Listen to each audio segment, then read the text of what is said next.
हे मंदिराच्या आतील भागातून प्रवेशद्वाराचे भव्य दिव्य असे दृश्य. या ठिकाणाहून चारही बाजूने तटबंदी आहे आणि इथे महाराजांचे भव्य दिव्य असे मंदिर. आपण या ठिकाणाहून मंदिरातील आतील तटबंदीच्या भव्य दिव्य अशा भिंतींवर महाराजांच्या वेगवेगळ्या घटनांबद्दल माहिती दर्शवलेली आहे. चित्रस्वरूपातही आहे आणि इथे लिखित स्वरूपातसुद्धा आहे. इथे आपण पाहू शकता संतांची भूमी, महाराष्ट्र ही संतांची भूमी, या पद्धतीने या ठिकाणी गोष्टी रेखाटलेल्या आहेत. त्यानंतर आपण या ठिकाणी जर पाहिलं तर शहाजीराजे मालोजीराजे भोसले म्हणजेच आपल्या छत्रपती शिवाजी महाराजांचे वडील यांच्याबद्दल माहिती. बऱ्याच जणांना प्रश्न पडला असेल की इथे इंग्रजीमध्ये सुद्धा माहिती का दिली, परंतु ज्यावेळेस मी गोडसे काकांबरोबर बोललो तेव्हा कळालं की ह्या ठिकाणी खूप सारे विदेशी पर्यटकसुद्धा येऊन गेलेले आहेत आणि खरंच ही अभिमानाची गोष्ट आहे. या ठिकाणी ज्यांच्या उदरी महाराजांचे जन्म झाले त्या राजमाता जिजाऊ त्यांची माहिती आहे. त्यानंतर या ठिकाणी छत्रपती शिवाजी महाराजांचा जन्म शिवनेरी किल्ल्यावर झालं आणि त्याची माहिती या ठिकाणी दिलेली आहे.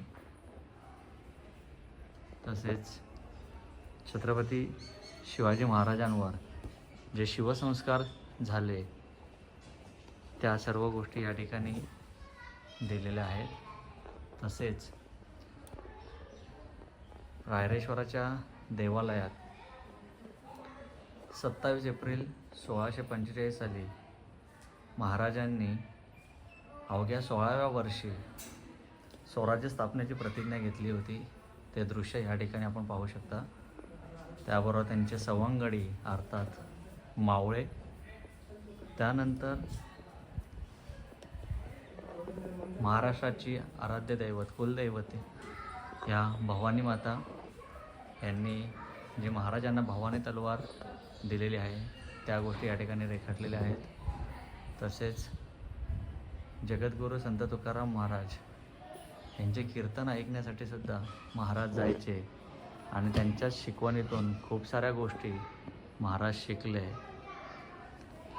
त्यानंतर सर्वात महत्त्वाचं इतिहासाला कलाटणी देणारा भाग तो म्हणजेच स्वराज्य स्थापनेचा पहिला किल्ला आपला सर्वांना माहीतच असेल, तो म्हणजेच तोरणा किल्ला.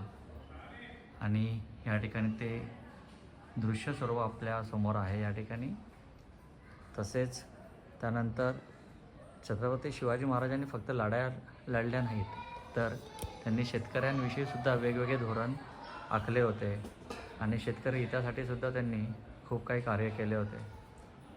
शेतकऱ्यांची कधी हेळसांड होऊ नये म्हणून त्यांनी 1662 रोजी सर्जेराव जेदे यांना एक पत्र पाठवले होते आणि कुठल्याही शेतकऱ्यावर अन्याय अत्याचार करू नका आणि त्यांना कोणत्याही गोष्टीत कमी पडून देऊ नका अशी या ठिकाणी त्यांनी सूचना सर्व लोकांना तशा सर्व मावळ्यांना दिली होती. छत्रपती शिवाजी महाराजांनी स्वतः नांगरून शेतीसुद्धा केली होती आणि तो पुण्यभूमीत सोन्याचा नाग या ठिकाणी प्रतापराव गुजर यांचे दृश्यस्वरूप. त्यानंतर या ठिकाणी नरवीर तानाजी मालुसरे. खूप अभिमान वाटतो कारण की मी चेतन नंदकुमार मालुसरे आणि आम्ही त्यांचे वंशज आणि ज्या नरवीर तानाजी मालुसरेंनी मोठ्या पराक्रमाने सिंहगड म्हणजेच कोंढाणा किल्ला हा काबीज केला आणि महाराजांना सुपूर्द केला. त्यांच्या मुलाचं म्हणजेच रायबाचं लग्न असतानासुद्धा महाराजांना ते म्हटले की आधी लग्न कोंढाण्याचं मग माझ्या रायबाचं. कोणीही आजच्या काळामध्ये ह्या गोष्टी खरंच करू शकत नाही. असे ते म्हणजे शूरवीर नरवीर तानाजी मालुसरे. त्यानंतर स्वराज्य जननी जिजाबाई यांची सुवर्ण तुला महाराजांनी केली होती आणि ती महाबळेश्वरच्या स्वयंभू शिवलिंगाच्या समोर केली होती. या ठिकाणी आपण पाहू शकता आजही जुना महाबळेश्वर जे म्हटलं जातं त्या ठिकाणी ते मंदिर आहे. त्या ठिकाणी पंचगंगा नद्यांचा संगम आहे आणि तिथून त्या नद्या पुन्हा लुप्त होतात आणि दुसरीकडे त्यांचे संगम उगम होत आहे असे हे ठिकाण. त्यानंतर पुन्हा या ठिकाणी वेगवेगळ्या शस्त्रांचा संग्रह आपण पाहू शकता. येथे जिरेटोप, अंगारका, चिलखत, त्याच पद्धतीने वेगवेगळ्या पद्धतीचे भाले जे आहे त्यांचा संग्रह या ठिकाणी आहे. त्यानंतर शिवरायांनी अष्टप्रधान मंडळ स्थापन केले होते आणि त्याचे हे दृश्य स्वरूप. त्यानंतर आज आपण जी स्वराज्याची राजधानी पाहत आहोत रायगड, त्या रायगडची स्थापना किंवा रायगडची बांधणं करणारे हिरोजी इंदुलकर आणि ते एक निस्वार्थी स्थापत्य अभियंता म्हणून त्यांची ओळख आजही इतिहासात आहे. त्यानंतर सिद्दी हिलाल ह्याच्याबद्दलचा जो प्रसंग आहे इतिहासामध्ये ते सुद्धा या ठिकाणी आपल्याला पाहायला मिळेल. तसेच सरसेनापती हंबीरराव मोहिते यांच्याबरोबरचा एक प्रसंग या ठिकाणी आपणास दिसत आहे. आणि प्रति शिवाजी नेताजी पालकर माझे जे राहण्याचे ठिकाण आहे ते म्हणजे चौक खालापूर तालुक्यातील आणि त्या चौक ह्या ठिकाणी सरनोबत नेताजी पालकर यांचे जन्मस्थळ आहे किंवा जन्मगाव ते आहे आणि त्या ठिकाणाहून मी आहे याचा मला खरंच सार्थ अभिमान आहे. आणि या ठिकाणी महाराजांनी पुन्हा स्वधर्मात नेताजी पालकरांना घेतलेले त्याचे हे दृश्य स्वरूप. त्यानंतर सरनोबत येसाची कंक ज्यांचे बळ खरंच हत्तीच्या बळही त्यांच्यासमोर कमी पडले असे ते सरनोबत येसाची कंक. त्यानंतर खरंच एक माता काय करू शकते तर ती हे करू शकते. सर्वांनाच माहीत आहे की हिरकणी कोजागरी पौर्णिमा आपण साजरी करतो, परंतु कोजागरी पौर्णिमेला काय झालं होतं हे आपणा सर्वांना ठाऊक असणं किंवा माहीत असणं तेवढंच महत्त्वाचं आहे. त्यानंतर कोंडाची फर्जंद पन्हाळगडावरील मोहीम या ठिकाणी दृश्य स्वरूपात आहे. तुम्ही जर पाहिलं तर प्रत्येक भिंतीवरील दृश्य दाखवताना ह्या स्क्रीनवर तुम्हाला महाराजांचे मंदिर चारही बाजूने दिसत आहे. मी आता मंदिराच्या चारही बाजूने फिरत आहे, परंतु प्रत्येक ठिकाणाहून महाराजांच्या मंदिराची जी प्रतिमा आहे ती ह्या ठिकाणी प्रत्येक काचेवर दिसत आहे. खरंच हा एक आश्चर्यच मानावं लागेल. या ठिकाणी शिवराज्याभिषेक सोहळा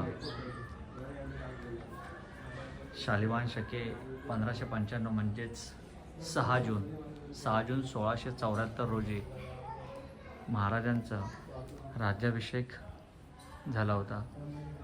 अनेक वर्ष गुलामगिरीत असलेले महाराष्ट्र आज खऱ्या अर्थाने स्वराज्य झाले होते आणि हे राज्याभिषेक सोहळ्याचे क्षण या ठिकाणी आणि आपले महाराज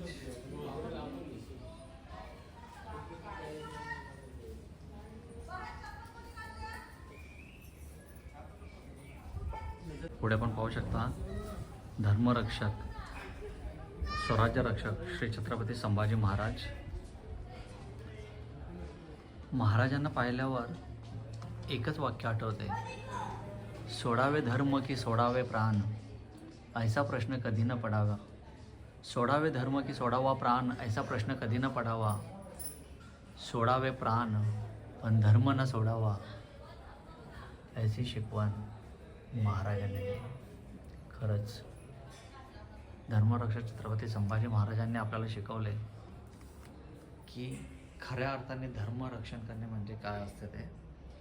या ठिकाणी श्री छत्रपती संभाजी महाराज राजमुद्रा, जन्म 14 मे 1675, ज्येष्ठ शुक्ल शके 1571, किल्ले पुरंदर, त्याची सर्व माहिती या ठिकाणी दिलेली आहे.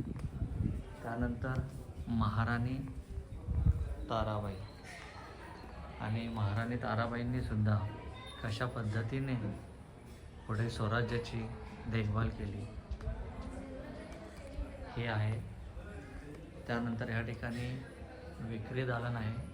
छत्रपती संभाजी महाराज, छत्रपती शिवाजी महाराज यांच्याबद्दल विविध गोष्टी या ठिकाणी ठेवलेल्या आहेत. त्यानंतर या ठिकाणी खरंच मनाला प्रसन्न करणाऱ्या अशा गोष्टी आणि महाराजांच्या ज्या मंदिरामध्ये मी उभा आहे त्याची सुद्धा या ठिकाणी प्रतिमा आपल्याला दिसत आहे.